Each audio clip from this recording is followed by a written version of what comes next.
60 రోజుల్లో మీతో ఇంగ్లీష్ అద్భుతంగా మాట్లాడిస్తాం. వెంటనే కాల్ చేసి జాయిన్ అవ్వండి. నమస్తే, వెల్కమ్ టు సుమన్ టీవీ. నేను కీర్తి. ప్రస్తుతం మనతో పాటు తోడు నీడ ఫౌండర్ రాజేశ్వరి అమ్మగారు ఉన్నారు. వీరితో ఈరోజు కొన్ని విషయాల గురించి మనం డిస్కస్ చేద్దాం.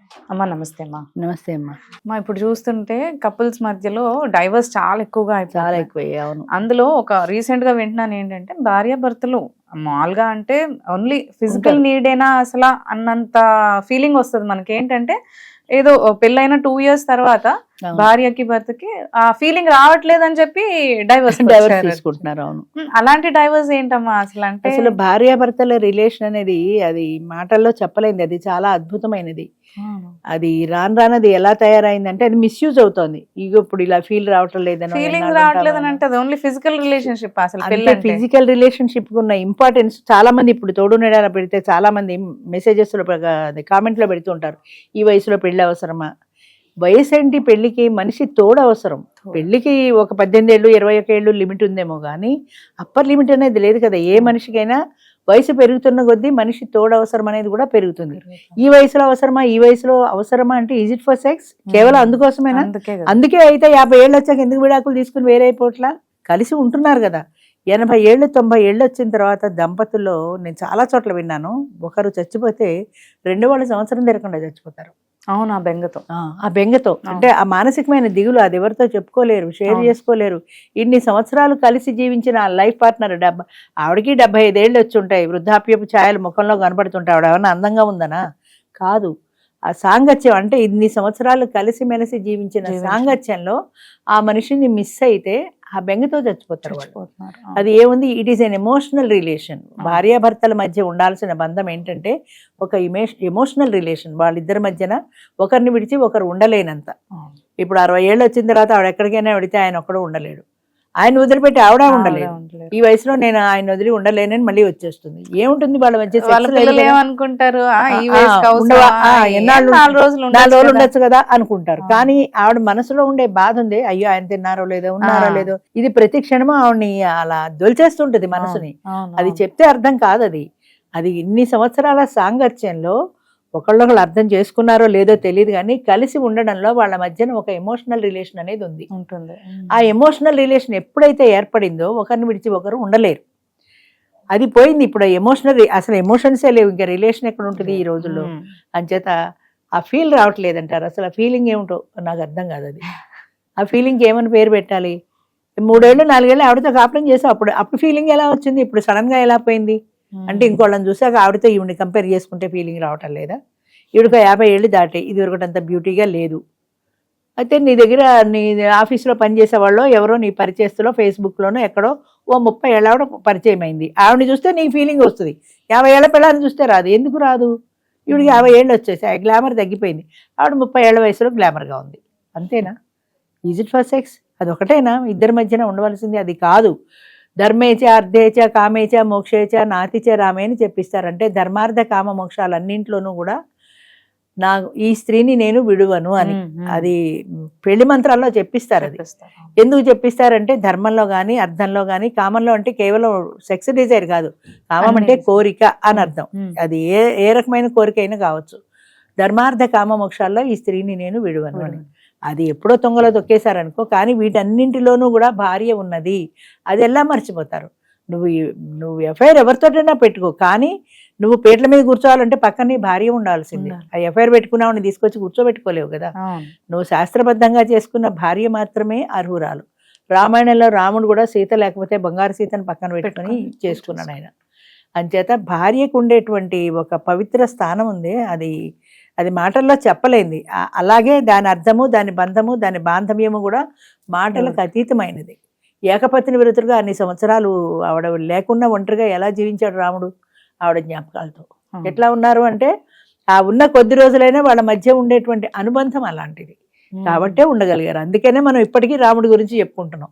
అన్యోన్యం చెప్పాలంటే ఇప్పటికీ సీతారాములనే చెప్తారు. అన్నేళ్ళు ఇద్దరు విడిగా ఉన్నారు. ఏం అన్యోన్యంగా ఉన్నారు అంటే ఉన్న కొద్ది రోజులైనా వాళ్ళ మధ్య ఉన్నటువంటి ఆ బాండింగ్, ఆ రిలేషన్, ఆ ఎమోషన్స్ అన్నీ. అంచేత భార్యాభర్తలు అంటే నాకు ఫీల్ రావటం లేదు, ఇంకొక ఆమెను చూస్తే ఫీల్ వస్తుంది అనేది చెప్పు కొట్టాలనిపిస్తుంది నాకైతే. అదే అదే అది తప్పది.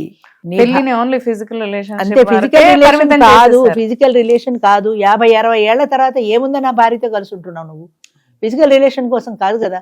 30 సంవత్సరాలు నీతో కలిసి జీవించింది. ఒక ఆయన ఎవరో చెప్పాడు మా దాంట్లో, ఆమె నా ఇంటికి వచ్చింది కానీ నేను ఆమె ఇంటికి వెళ్ళలేదు కదండి, ఆవిడ నా ఇంటికి వచ్చింది కాబట్టి నా మాటే వినాలి. ఏ భార్య అయినా భర్త ఇంటికే పెడుతుంది సహజంగా, అంతే కదా. నేను అన్నాను, నువ్వు ఆ యాంగిల్లో ఆలోచించు, ఇంకొక యాంగిల్లో ఆలోచించు. నువ్వు నీ చోటే ఉన్నావు, నువ్వు అంగుళం కదల్లా. నీ కోసం తన తల్లిదండ్రులను వదిలిపెట్టింది, తన తోడబుట్టిన వాళ్ళని వదిలిపెట్టింది, తన బంధువులను వదిలిపెట్టింది, తన స్నేహితులను వదిలిపెట్టింది. ఇంతమంది నీ వదిలి కేవలం నీ చిటికీల మేలు పట్టుకొని నీ కోసం ఇంత దూరం వచ్చింది. అదెందుకు ఆలోచించు, అయ్యో వీళ్ళందరినీ వదిలిపెట్టి నా కోసం వచ్చింది కదా నా భార్య, ఆమె నేను జాగ్రత్తగా చూసుకోవాలి కదా అని కాకుండా, ఆమె నా ఇంటికి వచ్చింది కాబట్టి నా మాటే వినాలండి అని ఎందుకు అనుకుంటావు? నీ మాట వినాల్సిందే తప్పనిసరిగా, ఒకళ్ళ మాట కూడా గౌరవించుకోవాల్సిందే. కానీ ఆవిడ చెప్పేది కూడా నువ్వు వినాలి కదా. ఈ డామినేషన్ ఏంటి? ఆమె నా ఇంటికి వచ్చింది కాబట్టి నా మాటే వినాలి అంటే నువ్వు ఇల్లరికి పెడతావా? పోనీ ఆవిడ ఇంటికి ఆవిడ మాట వింటావా? నువ్వు వినవు కదా. అంచేత అసలు మాట వినడం అనేది లేదమ్మా. ఒకళ్ళనొకళ్ళు అర్థం చేసుకోగలిగితే వాళ్ళ మాట వీళ్ళు, వీళ్ళ మాట వాళ్ళ అనేది కాదు. అది ఆటోమేటిక్గా అడ్జస్ట్ అయిపోతారు అంతే, వాళ్ళ మధ్యన బాండింగ్ ఉన్నప్పుడు. అది లేనప్పుడే ఈ ఫీలింగ్ రావటం లేదు, నాకు అంత హ్యాపీగా ఉండట్లేదు. కొంతమంది చెప్తుంటారు, నాకు నా భార్యతో సుఖం లేదండి, ఇంకొంత త్వరగానే దీంతో సుఖం లేకుండా పోయింది. ఈ ఇంత వయసు వచ్చి ఇన్నేళ్ళుగా ఆపరేట్ చేసి ఇంతమంది పిల్లలు పుట్టి ఎందుకు వెంపర్లాడుతావు దానికోసం అని? నీ పిల్లలకి తల్లి, నీ పిల్లల్ని చూసుకుంటుంది, నిన్ను చూసుకుంటుంది. మీ ఇద్దరి మధ్యన ఒక ఫ్రెండ్షిప్ కానీ ఫ్రెండ్లీ అట్మాస్ఫియర్ కానీ లేదా, అలా ఉండొచ్చు కదా. అది అనుకోరు. అవును, డైవర్స్ కేసెస్ కూడా ఎక్కువ ఇవే వస్తున్నాయంటే వాళ్ళు ఆపోజిట్ పార్ట్నర్ ఏవో సాటిస్ఫై చేయట్లేదనో, అవును, లేదంటే ఫీలింగ్స్ అర్థం చేసుకోవట్లేదని, ఇలాంటివే ఎక్కువ కేసెస్. అవును అవును. అసలు మనం ఎంత అర్థం చేసుకున్నాం? మా వాళ్ళు చాలా మంది స్టేజ్ మీదకి వచ్చి పరిచయం చేసినప్పుడు నన్ను అర్థం చేసుకునే భర్త కావాలి. నువ్వెంత అర్థం చేసుకుంటున్నావా? ఆయన కూడా అర్థం చేసిన భార్య కావాలి. నువ్వు చేసుకుంటున్నావా? ఆయన పిల్లల్ని చూడాలండి. నేను ఏమన్నా పని మనిషిని ఆయన పిల్లల్ని చూడడానికి? మళ్ళీ ఆయన వేరు, ఆయన పిల్లలు వేరు. ఆయన పిల్లలతో నాకు సంబంధం లేదు, నా మొగుడు నాకే సొంతం అని ఎందుకు అనుకుంటే, ఆయనకు ఒక ఫ్యామిలీ ఉంది. ఆ ఫ్యామిలీ అంతా నీదిగా నువ్వు యాక్సెప్ట్ చేసినప్పుడు ఆటోమేటిక్గా నిన్ను కూడా వాళ్ళు యాక్సెప్ట్ చేయగలుగుతారు. ఆ రిలేషన్ ఎందుకు ఉండదు? ఆయన ఇష్టం అయినప్పుడు ఆయనతో పాటు ఆయన బలాలు, బలహీనతలు, ఆయన బాంధవ్యాలు అన్నీ నువ్వు మెయింటైన్ చేసుకోగలగాలి కదా. అది లేదు. నాకు ఆయనతోటే సంబంధం, ఆయన ఒప్పుకోద్దా? నాతోటే సంబంధం, నీకు నీ పిల్లలు ఇంటికి రావడానికి వాళ్ళు లేదు, వాళ్ళతో మాట్లాడడానికి వీల్లేదంటే ఎలా ఒప్పుకుంటాడు? ఒప్పుకోడు. అంచేత మనం అర్థం చేసుకోవడమే కాదు, ఆయనను అర్థం చేసుకోవాలి కాదు, నువ్వు ఆయన ఎంత అర్థం చేసుకుంటావు. అవతల వైపు నుంచి కూడా ఒక్కసారి ఆలోచించు. నాకు ఆవిడ నచ్చిందండి, అదే చెప్పాను చూడు ఇందాక, ప్రభాస్ లాంటి వాడు కావాలని. వాడికి నువ్వు కూడా నచ్చాలి కదా. పెడతమొహం మన 50 ఏళ్ళు దాటి నాకు అలాంటి వాడు కావాలంటే వాడికి నచ్చడానికి అద్దంలో మన ముఖం చూసుకుంటే మన అవతల వాడు ఇష్టపడతాడా లేదా అన్నది తెలుస్తుంది. అది మర్చిపోతారు ఎంతసేపు. వాళ్ళ ఇష్టం, వాళ్ళ కోరిక, వాళ్ళగా ఉన్న అభిప్రాయాలే కానీ అవతల వ్యక్తి అభిప్రాయాలకు ఎలాంటి విలువ లేదు. అంచేతనే సెటిల్ కావటం లేదు చాలా మంది 30 ఏళ్ళు వచ్చినా సరే. అందుకనే వాళ్ళు కూడా భయపడుతున్నారు, అవతల వాడితో నాకు పడుతుందో లేదో, పడుతుందో లేదు. అదే 50-60 ఏళ్ల కిందట అసలు పడ్డం అనేదే లేదు, ఆడదానికి ఒక ఇష్టం అనేదే లేదు. వండడం, పెట్టడం, పిల్లల కన్నా వండడం, పెట్టడం, ఇంతే తప్ప దానికంటూ ఒక ఆలోచన, ఒక భావ స్వాతంత్రం లేదు. లేకపోయినా వాళ్ళే హ్యాపీగా ఉన్నారు. ఇప్పుడు మనకు భావాలు పెరిగాయి, చదువు పెరిగింది, సంస్కారం పెరిగిపోయింది, ఆలోచనలు పెరిగిపోయాయి. ఆలోచనలు పెరిగిపోయిన కొద్దీ వాడి మాట నేనెందుకు వినాలి, నా మాటే వాడు వినాలి కదా. వాడికి 30,000 అయితే నాకు 40,000 జీతం కదా. ఇలాంటి కంపారిజన్స్ అన్ని వచ్చేస్తున్నాయి. అంచేత ఒక అండర్స్టాండింగ్ అనేది భార్యాభర్తల మధ్యన ఉన్నప్పుడు ఈ చదువు కానీ, ఈ సంపాదన కానీ ఇవేమీ అడ్డం రావు.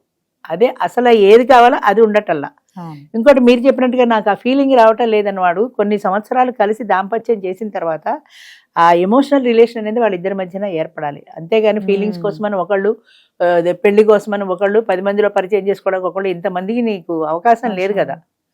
అంచేత ఉన్న భార్య ఇది మంచో చెడ్డో అయిపోయింది, ఈ పిల్లల్ని కనీసం ఇద్దరం కలిసి జీవించాం. అంచేత మనం కూడా సర్దుకోవడానికి ప్రయత్నం చేయాలన్న భావన ఇద్దరిలోనూ ఉంటే ఈ ఫీలింగ్స్ అన్నది మారవు.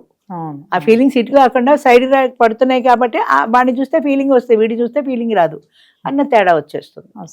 అవునమ్మా, అది. Thank you so much. మంచిదమ్మా.